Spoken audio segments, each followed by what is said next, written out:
C'est vrai, il est le vainqueur de Golgotha. Yenda pesa ki bomo inaye, arason, mbeka, pote yonanga tozo lobiko. Yango toko pesa nzambe merci. Pona liwa, peliseko ya Yesu. Oya kiko siko la biso, na kati na mokili. Oya kiko biki sa biso, na kati na mokili. Na journée commémorative, ya Pâques, biso toko pesa ye merci. Po soki ya yakate, ndebo mwana biso ezali lolenge nini. Toko pesa ye merci pona œuvre salvatrice, ya Golgotha. Oya commissionnanga lelo mo santu, to bondel na kombo na Yesu.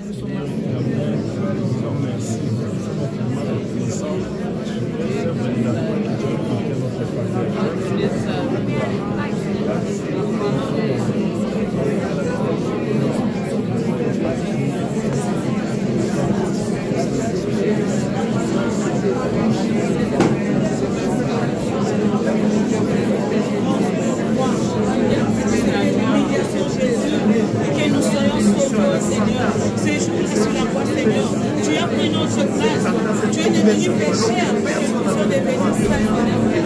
Qui pouvait, Seigneur,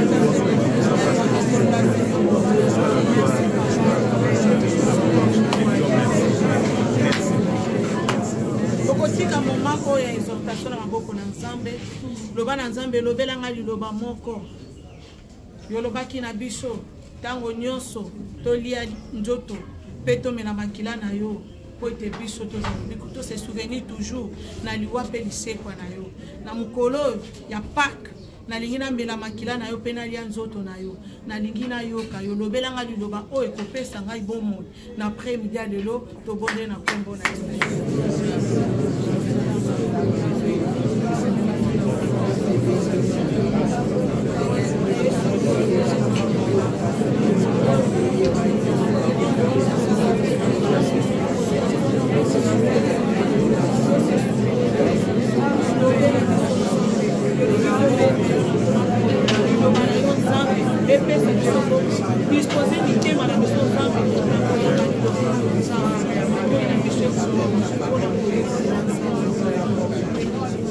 Seigneur éternel, Dieu tout-puissant, Dieu d'alliance, Dieu d'amour, toi le Dieu qui a accepté de t'humilier, de prendre le corps et de venir nous sauver, nous tes créatures inutiles, nous qui étions dans le péché, méritant la mort, tu as accepté de porter le corps comme nous pour subir la même condition que nous. Et tu as accepté même de porter, Seigneur notre Dieu, le châtiment qui nous donne la vie. Personne n'avait le pouvoir de t'ôter la vie. Tu l'as donné en rançon pour nous sauver. Grâce à ton grand, profond, merveilleux amour pour nous, Seigneur. Voilà pourquoi nous revenons à tes pieds pour te rendre des actions de grâce. Nous voulons te dire merci en ces jours.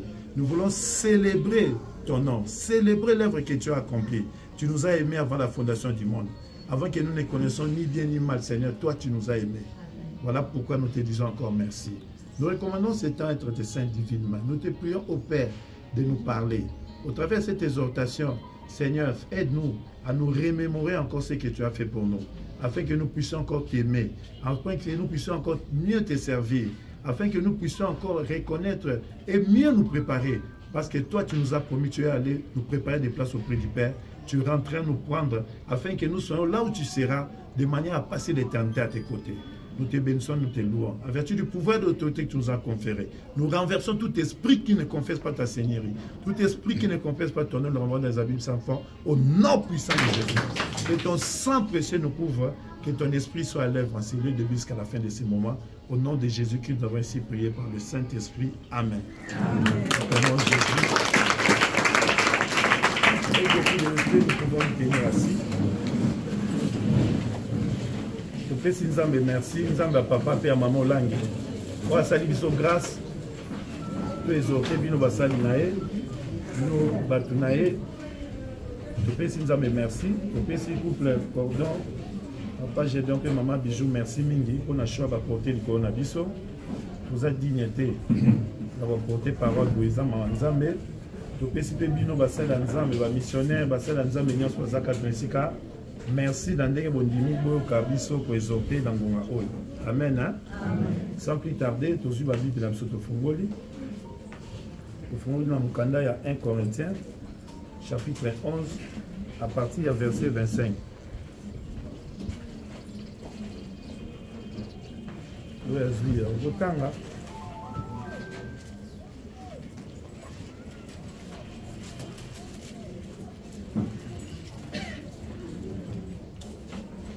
Je suis à partir verset 23. Tout le temps, car j'ai reçu du Seigneur ce que je vous ai enseigné. C'est que le Seigneur Jésus, dans la nuit où il fut livré, prit du pain et après avoir rendu grâce, le rompit et dit ceci. Et dit, ceci est mon corps qui est rompu pour vous. Faites ceci en mémoire de moi. De même, après avoir soupé, il prit la coupe et dit, cette coupe est la nouvelle alliance. Et mon sang, à mon sang, faites ceci en mémoire de moi, toutes les fois que vous en boirez. Car toutes les fois que vous mangez du pain et que vous buvez cette coupe, vous annoncez la mort du Seigneur jusqu'à ce qu'il vienne. C'est pourquoi celui qui mangera le pain ou boira la coupe du Seigneur indignement sera coupable envers le corps et le sang du Seigneur. Car que chacun donc s'éprouve lui-même et qu'ainsi il mange du pain et boive de la coupe. Car celui qui mange et boit sans discerner le corps du Seigneur mange et boit un jugement contre lui-même. C'est pour cela qu'il y a parmi vous beaucoup d'infirmes et de malades, et qu'un grand nombre est mort. Si nous nous jugeons nous-mêmes, nous ne serons pas jugés. Mais quand nous sommes jugés, nous sommes châtiés par le Seigneur, afin que nous ne soyons pas condamnés avec le monde. Ainsi, mes frères, lorsque vous vous réunissez pour le repas, attendez-vous les uns les autres. Si quelqu'un a faim, qu'il mange chez lui, afin que vous ne vous réunissez pas pour attirer un jugement sur vous. Je réglerai les autres choses quand je serai arrivé. Alléluia. Amen. Comme si vous avez biso, soit vous avez biso na mukanda ya 1 Jean 6, 50 à 57.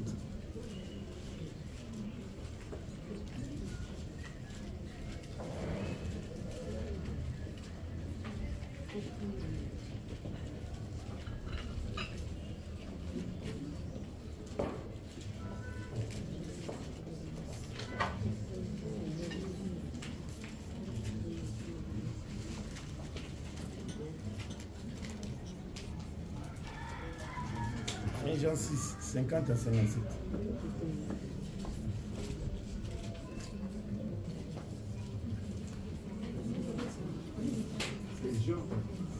Jean 6, 50 à 50. Jean 6, 50 à 57. J'ai lu la parole dans le livre de Jean. Jean 6, 57. J'ai lu au nom de Jésus. Amen. C'est ici le pain qui descend du ciel, afin que celui qui en mange ne meurt point. Je suis le pain vivant qui est descendu du ciel. Si quelqu'un mange de ce pain, il vivra éternellement. Et le pain que je donnerai, c'est ma chair, que je donnerai pour la vie du monde. Là-dessus, les Juifs disputaient entre eux, disant, comment peut-il nous donner sa chair à manger?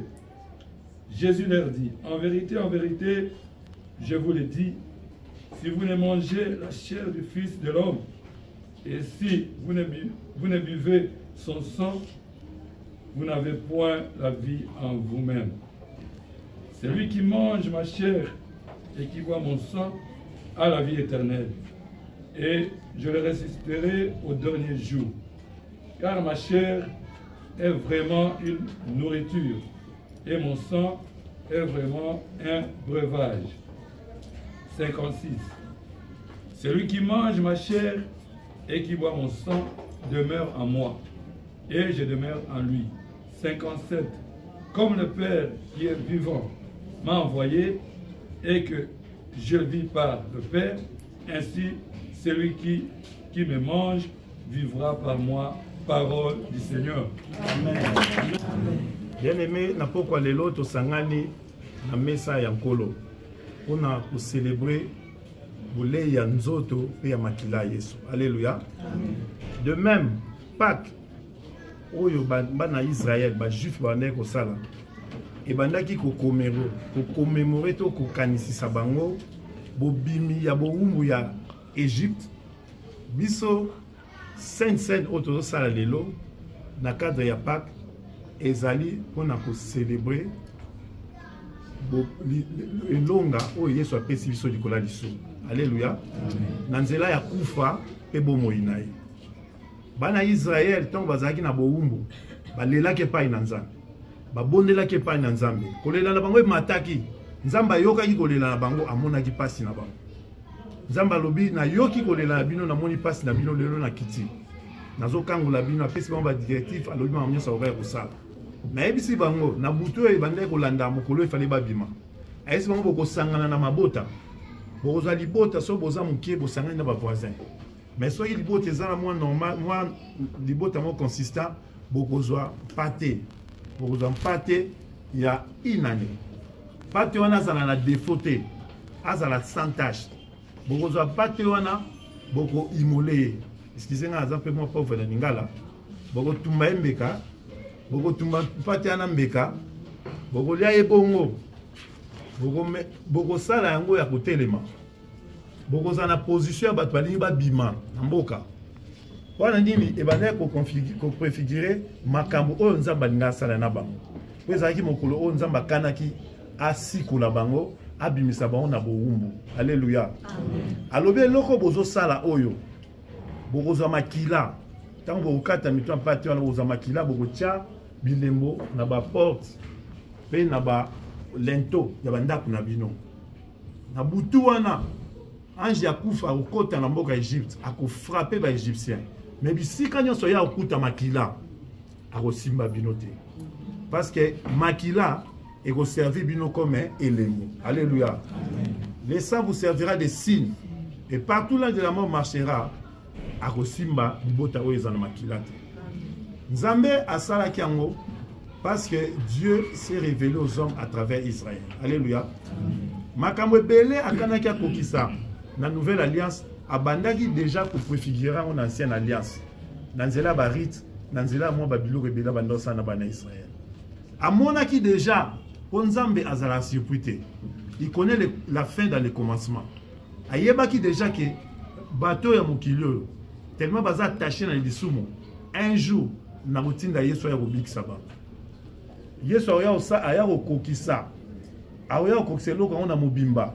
Mais baza déjà na image ya onga na musala. Bana Israël basala kiango. Mais après ça qui va en instruction. Alobi eloko oyo bubanda ko kanisango mbula na mbula ekozala lwa moko perpétuel. Tangu bana na bino bakoko na bino bando tu na bino. Mais pona nini tozolia pasika to sala pasika sans s. Alobi boye sabango. Tozalaki ba umbu. Tozalaki ba tuboyeboye. Tozalaki ba esclave ya pharaon. Même kolomosu Nzambe na Israël wa Nzambe na bomboye ayokelaki biso mawa akitaki akangolaki biso totambolaki koto ngomba liboso mer rouge mais Nzambe wana apasolaki mer rouge tolekaki na kata mai esalaki biso eloko te mais banguno balandaki biso mai echolisaki ba pona nini image ya munene ya Nzambe etikala na bomo ya batu na ye. Alléluia. Amen. Mais na kati na Yesu toujours célébrer de l'autre, toujours célébrer bolé ya nzoto. Po biloko eza na nzoto ya Yesu te, makila Yesu te. Mais toujours célébrer parce que Yesu ça là déjà une fois. Alléluia. Mais ça image na ngo. Toujours célébrer repas au Yesu asalaki ya nzoto na ye pe ya makila na ye. Yesu asali sacrifice une seule fois pour na kobikisa biso na masumu. Asali sacrifice une seule fois pour na kolongisa biso. Mais quant à nous, tu exercer foi na biso pour s'approprier là. Pour t'obtenir accomplissement maloba na Nzambe. Ya mo tozo célébrer repas ya nzoto pe ya makila Yesu Masia. Alléluia. Bana Israël bakambi na Nzambe, Nzamba sali ba mamba minene. Mais na tango ya biso eza tango ya église ta ya grâce. Nzambe ya bandi mokili na batune banda kala, atamboli na balianza, atamboli. Eza na tamoko Nzambe alobi te bato bazokena masumu mingi. Bazokende boye, natindi ba prophète, natindi ba sali, natindi bato ndenge na nde mutazo somba bango na lisumu azate. Il faut ngamo kona la tanzoto na kita na bikisa ba.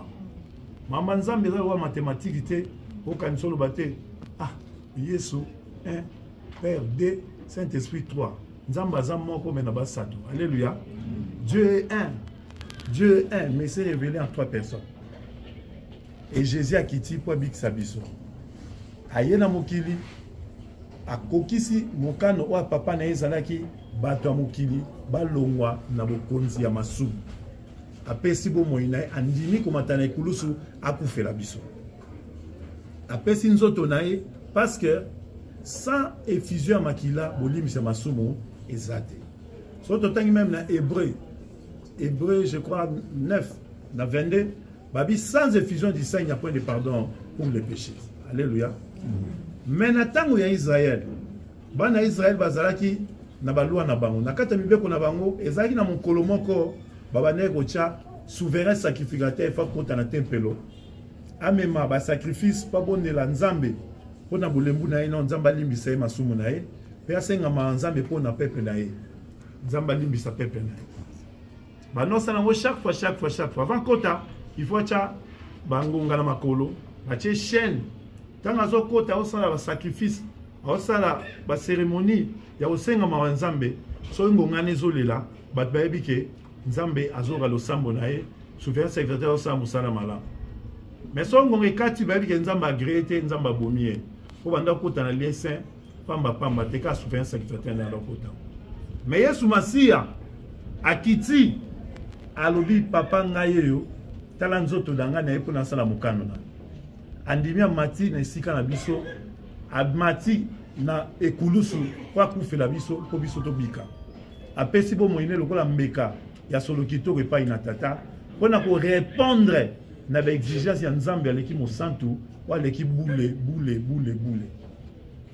makila banyama ezaki na nguya obikisa biso te même na tango ya Israël makila ne yanda kuvika masumu mais Yesu aye nanzoto na ye nabo moina ye mobimba apesi pona kolongola lisumu na mokili pona kolonga nguya lisumu parce que lisumu ebane komema humanité mobimba na kati ya mabunga anyokwami abetami fimbo babwakeli esoi bafingi ye bacholie atali wana te magebo Nzambe na ye biso kutu bakikelamu na ye bato lokola biso na bino banyokolie ye mokonzi ya mapinga basoldat pa mpamba bambulumbulu banyokoli balati ye meme ekoti ya nzube andimi ayikeli yango piko po ete nga na otozwa bomoi. Alléluia.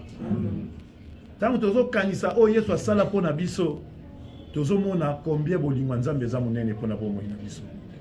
Soki Yesu amataki na ekulusu te ndeko na ngai nde nga na otobika te. Alléluia. So totangi na mokanda 1 Corinthiens 15 je crois verset 14 Bible lobi sans la mort et la résurrection de Jésus-Christ, même la prédication, notre foi est vaine. Même la prédication de l'évangile est vaine. Ce qui est soit koufa quitté, ce qui est soit c'est quoi quitté, qu'on dit maangano l'ingez à la pamba. Ingez vend de la soubassement malongate. Mais qu'on dit moi biso zanango na eva quoi na résurrection de Jésus, est ça réel. Pesa na be fait moko exécutoire. Na monde molimo, na monde mobimba toza ko mona. Kondimo tozana ngona yo soki to persévérer na foi na confiance et pas in Nzambe un jour toko kumisa Nzambe toko loba non Yesu azamala toko passer éternité na biso pembeni ya Nzambe. Alléluia. Parce que na kati na biso batu tozaka na nzoto te tozana enama na biso pe tozana molimo na biso nzoto oyo eza enveloppe ya pamba oye bombi kaka am na biso am ne place vie na biso ezali na kati ya am wana nde place toza na makanisi pensée na kati ya âme wana nde place toza na volonté oyo ya koloba nasala to nasala te nalinga oyo te napona te na kati ya âme wana toza mpe na basentiment to baémotion na biso okoyoka mawa okoyoka mpe sengo mais toza mpe na esprit nde place oyo eza immatériel place oyo mutu azala contact na nzambe to na molimo ya nzambe toza na intuition oyo bato ebe babenga 6e sens mpe toza na place babi communion avec Dieu lieu de contact entre biso na molimo ya nzambe mais na nzoto toza na baorgane de sens oyo tozomona toyoka tozosimba toyoka solo tozosimba nyonso to mais oyo eza plus important oyo ekovivre éternellement eza âme na biso Yesu aye afuti nyongo na biso apolanga te yango très bien alobi paka liboso ezalaki bana ya Israël babimi na Égypte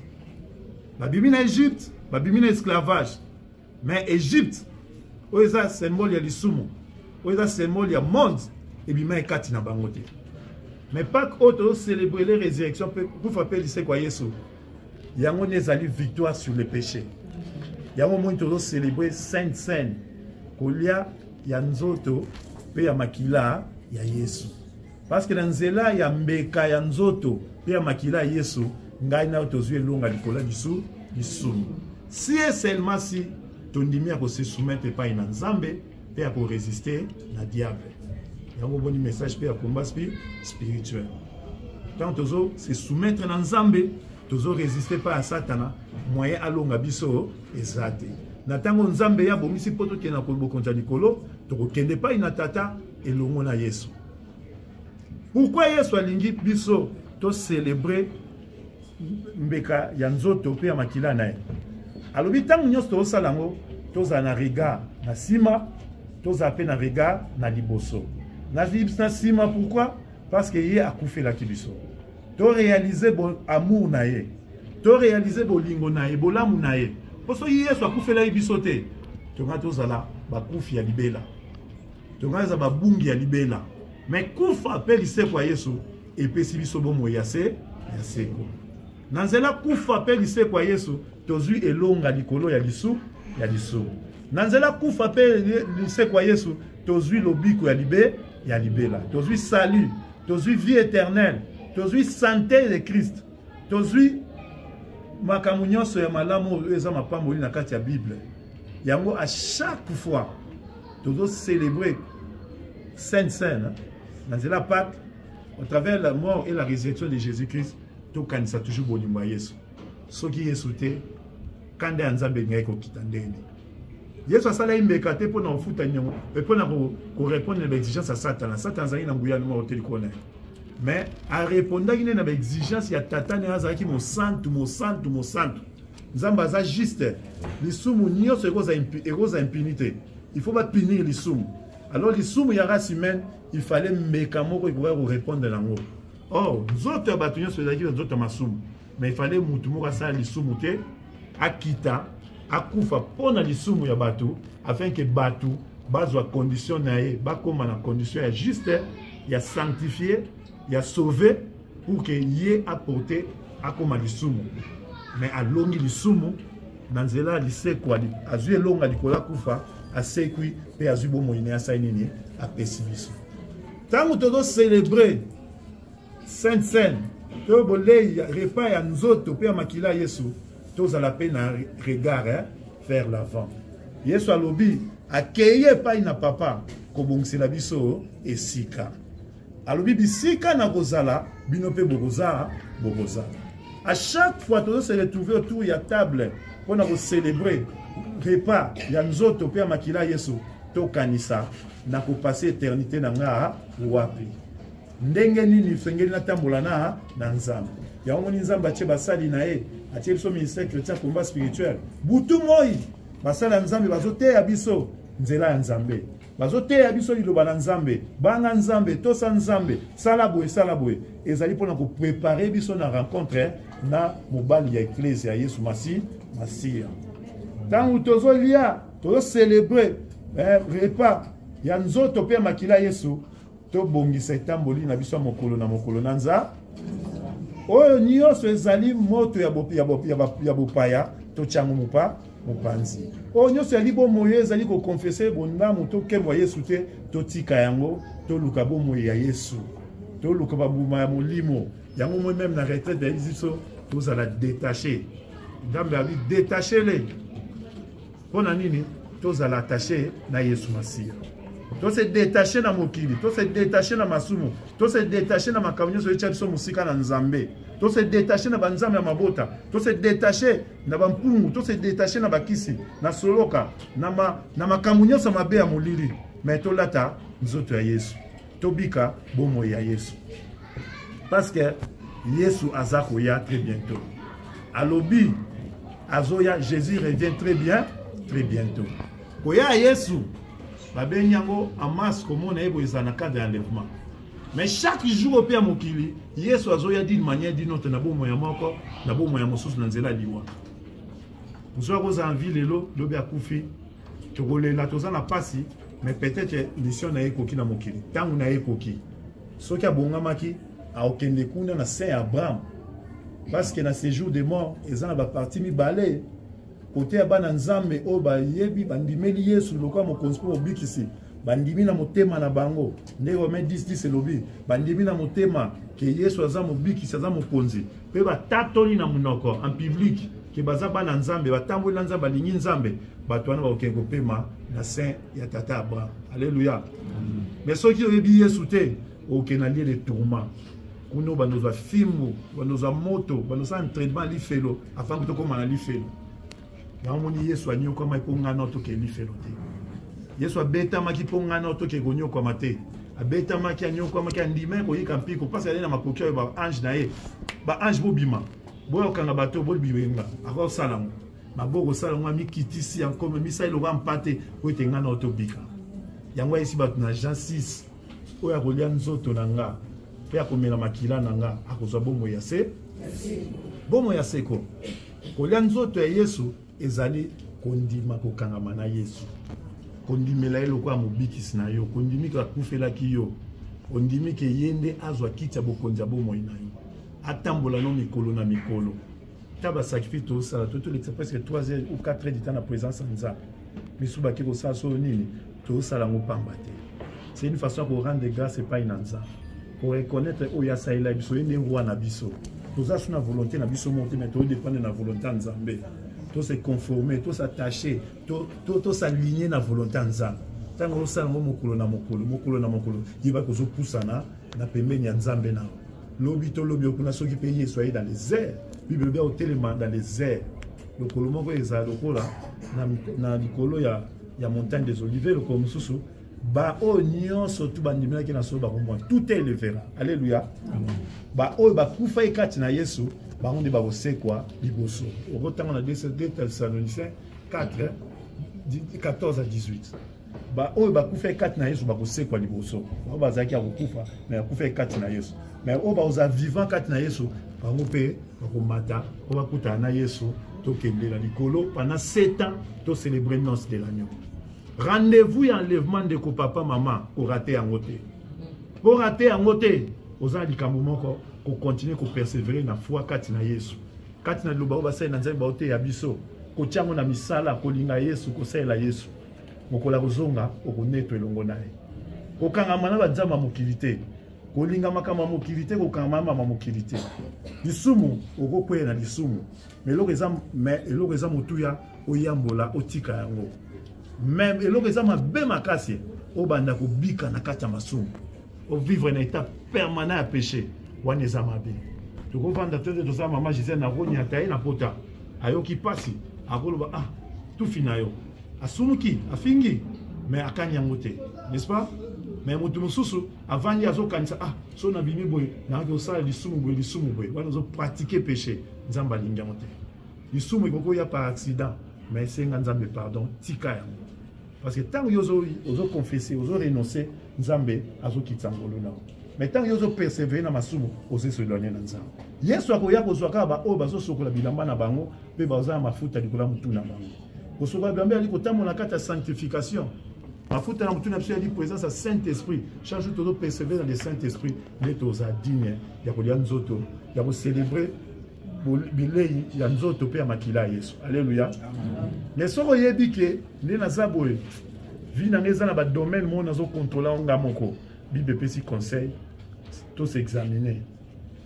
Et aux alamie au lia no nzoto pe au lia lipote pe makilo te so représenter nzoto pe makila yesu. Parce que zo porter jugement yo mo na toto. Mais Bible lobi ba oyo ba kolia ngo dignement. C'est-à-dire ba yebi ke ba otambola na nzambe. Balobi batuana baozabo moy. Alléluia.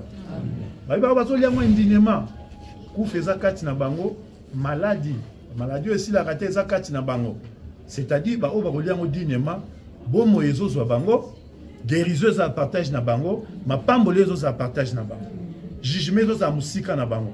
Contraire à jugement za faveur. Oso ba juger c'est-à-dire ba condamner. Mais ce qui va juger au thé, c'est que va favoriser, n'est-ce pas? Faveur en Nzambe est très important. Et nous essayons de se faire sévérer la foi. Quand nous poussons devant table Seigneur, nous commémorons repas à Seigneur. Quand nous jouons par la foi, le bic nous kota katina, bon nous kota panayo, les papola teibiso. Alléluia. Sans néné, il y a Saint Yangwa. Regarde devant. Regard arrière, regard en avant. To où tu as pu, to biki na biwa pe di sekwa Yesu. To zo kende wapi na rendez-vous munene yale ya enlèvement. Alléluia. Ko raté enlèvement te. Raté peut-être rendez-vous moko ya mokilio. Lobi oko reprendre bango. Mais ko raté enlèvement te. Ko raté enlèvement te. Yango motina Yesu 56 na poko lelo. To yebake azozonga, azoya. Mokola kozonga so ezio na nzela ya liwa ezo kati na Yesu. So be ezio na nzela enlèvement ezo kati na Yesu. Alléluia. Bible lobi na biso so ki tondimi na moteba na biso ke Yesu aza mobiksi pe mokoni na biso pe so to tato le na monoko to kozwa lobi. Alléluia. Na ozabiso ten belete Bible lobi na biso na pokwa oyo espèce là qui mokolo Yesu il faudra livrer pour na akufer la yo nangai azwaki mapa ezalaki wana arandaki grâce pas ina nzambe. Pourquoi arandaki grâce pas ina nzambe? A reconnaître ki monnaie na nzambe o andimaki ye aya akoki sa volonté ya papa. Alléluia. Apesi nzambe merci parce que nzambe azoter ya nyonso, nzambe aza maître ya nyonso. Atomboli yango lobi papa na tondi yo botondi pona maso yo sali biso pe na buto alelo tozo rendre grâce pa ina nzambe to pesa nzambe merci na ndenga zo faire participer biso na célébration ya repas ya corps pe ya makila na. Alléluia. Nzamba zo lokumu apeto la mama pa oyo ezali elembo ya nzoto ya Yesu asanti sango po te tango to kodika yango to kodlia yango et apporter bomo ekati na biso. Tant que tu as dit que tu as Yesu, et puis ça biso kimia, et puis ça biso nzoto kolongono, et puis ça biso lobiko, et puis ça biso mapamboli, et quoi ça onyo ça ba condamnation mokili. Bible lobi azupe keni, atomboli yango, pe a rendre grâce et pas inanzambe. Alobi keni oyo ezali elembo ya makila nanga ezo sopana pona lobiko na bino. Ezali makila ya bondeko ya sika, to nouvelle alliance. Nouvelle alliance et pour remplacer cette alliance te maison de compléter en haut parce que Yesu a coupé sa sobomo Mike ben oyo to ji oyo et comment makila ya Yesu nde tozolia ngo et peto la biso et l'on la condamnation et l'on la biloko nyonso mabe ténèbre ilona kati na biso nde tozolia ngo na kondima et comment makila ya Yesu pona biso makila ya Yesu yaki ko la bisumu et yaki ko limbisa et yaki ko bikisa lobiko ekota na nzoto na biso epesa biso nzoto kolongoni to bondi le pa na papa nzambe na bomoi ozali nzambe kotika la nzambe to sali lo sambo liboso na yo to memi mapa oyo pe ji oyo devant trône de grâce to sengi ekoma nzoto pe makila na yo to sengi yo pe to lango santi sango ekoma vraiment nzoto na yo pona kopesa biso bomoi pona kopesa biso lobiko makila jiwe comme makila na yo pona kobikisa biso kolongola mabunga kolongola mabe kolongola ba condamnation kolongola kufa na bomoi na biso Tant que tu as un kondima, ezala nzoto pe makila na onde tozolia. Et puis sabiso lobiko alibela, et puis bongi sabiso na mokolo yo kozonga, tozale longo moko na yonkolo. To bonne yonkolo ta libota oba mikitisi, ba pesi tango pona lokuma kombo na yo, mokolo kozonga. Sala biso ngolu biso nyonso, to umela kati na yo.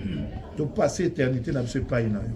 Et loko nyonso mokili, ozo mema ndeko mwasi to mobali, libanda na yo, kolo elongwa. Wana tozolia nzoto pe tozomela makila na yo, eloko ane kwea pe kabwana na bomo ina biso au nom de Jésus. Moto amolimo santu na yo kolo, ezik se tumba nyonso yo nite kati na biso. To pamboli o to tombolo likolo na nyonso, to bénir nzoto pe makila na yo, to bénir amona kombo na Yesu, pe to recommander to leka na biso na table na yo, pona kolia nzoto pe makila na yo, na maboko na yo, dima kombo na yo kumisama, na kombo eleki ba kombo nyonso mokonzi pe obikisi na biso Yesu nde tobondeli bongo. Amen. Amen. Le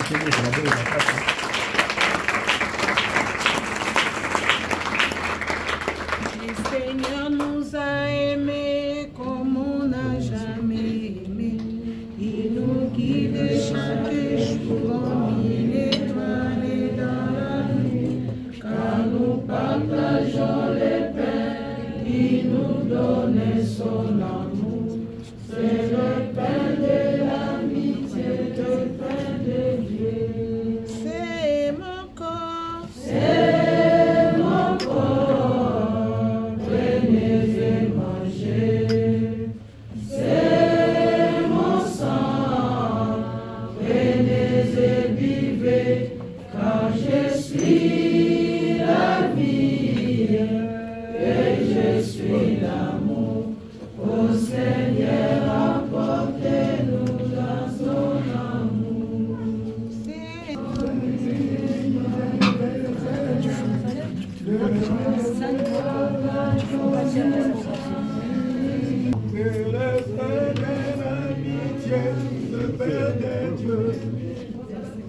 C'est mon corps. C'est mon corps, venez et mangez. C'est mon sang, venez et vivez, car je suis la vie et je suis l'amour. Ô Seigneur, apportez-nous dans son amour. Pour raison d'ordre, Sotoko se faciliter tâche de banana côté un missionnaire, donc une table par table pour nous faciliter la circulation. Moi, je dirais à tout le monde quelles sont les conditions pour nous lier à Christ. Biso, so tali bien la Bible, Saint notre nos sala, ils allaient au conquista, mais il n'y a pas de salamaki, même la bana Israël. Biso, condition mon nez les allaient pour envoyer sur le camp au constitué, vous avez la foi, la poufa, et la lycée quoi naïe, et vous avez la foi, na bozongi naïe. C'est-à-dire même moi na biso à JCC, soit ça déjà na conscience. Ayamba yezoga mo constitué public, c'est faut aller en haut. Pour na bana Israël, na ba ibodi ya mondak mo bimba. Même ba bébé na ndo vivre na foi ba boti naïe. Abana ko lia mondak mo bimba. Eza nzoto pe makila Yesu. Tozo lia ngo zo apporter protection, ils ont apporté guérison, ils ont apporté vie. Donc Moutounion surtout, ceux qui va parler nous bazan la foi, va parler bazo liango par la foi, beba na ba on va dire liango. Et là quoi na ba kula, ils ont la Bible été. Oh mutu fa kula. Au kula na biso yali ko yamba Yesu ko pas ko construire au but ici. Alléluia. Eh. Quand tu as reconnu sur la biso na nzembo, wana toujours les tables de table. Si. On n'a jamais aimé. Comme une étoile dans la nuit, pardon?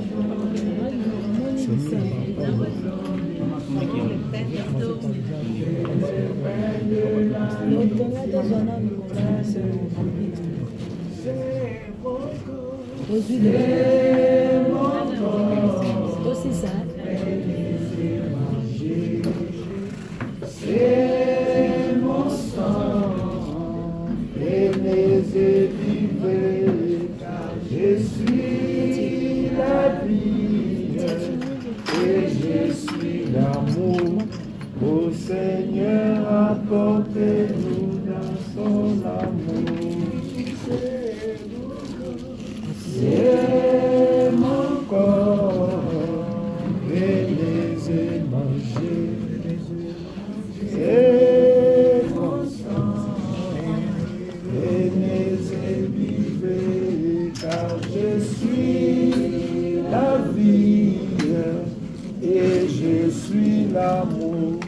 Ô Seigneur, apportez-nous dans ton amour.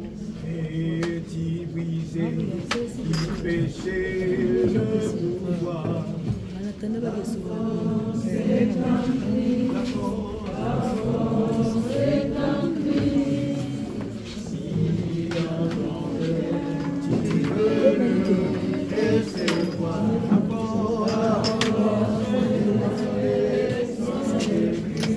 je suis fort, je suis fort, je suis fort, oui, puisque vainqueur par le sang de Jésus, mon sauveur, je suis fort,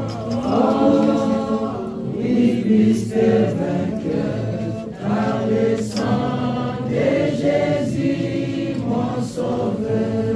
Je suis fort, je suis fort, fort, oui, c'est vainqueur par le sang de Jésus, mon sauveur. Je suis fort, joli, plateau bas, plateau. Christ est vainqueur par le sang de Jésus, mon sauveur.